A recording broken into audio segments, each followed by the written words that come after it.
আমরা সকলে জীবনে ঈশ্বরের কাছে কিছু না কিছু প্রার্থনা করি, আর ঈশ্বর যখন আমাদের মনস্কামনা পূরণ করেন তখন আমরা প্রসন্ন হয়ে যাই।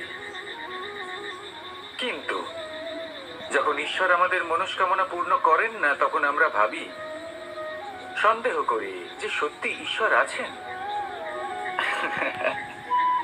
আপনাকে একটা কথা বলি, আপনি যদি ঈশ্বরের সম্মুখে নিজের ইচ্ছে বা মনস্কামনা রাখেন আর ঈশ্বর তা পূরণ করেন, তার অর্থ হলো ঈশ্বর এটা জানেন যে আপনার তার প্রয়োজন রয়েছে।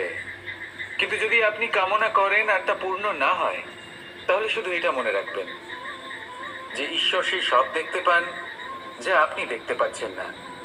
দ্বিতীয় কারণ হলো এটা, ঈশ্বর এটা খুব ভালো করে জানেন যে যে ইচ্ছে আপনি রাখছেন সেই ইচ্ছে আপনি নিজের জোরে পূর্ণ করতে পারেন। তাই যদি আপনার ইচ্ছে ঈশ্বর পূর্ণ করেন, তাকে ধন্যবাদ জানান। আর যদি উনি আপনার ইচ্ছে পূর্ণ না করেন, তাহলে আরো ধন্যবাদ জানান। কারণ হয় উনি আপনার মঙ্গল চাইছেন, বা উনি আপনাকে ততটাই যোগ্য বলে মনে করছেন যে আপনি নিজেই নিজের ইচ্ছে, নিজের স্বপ্ন পূরণ করতে পারবেন। নিজের কর্ম করতে থাকুন, জীবনের সামনে এগোতে থাকুন, আর আমার সাথে ভালোবেসে বলুন, রাধা রাধা।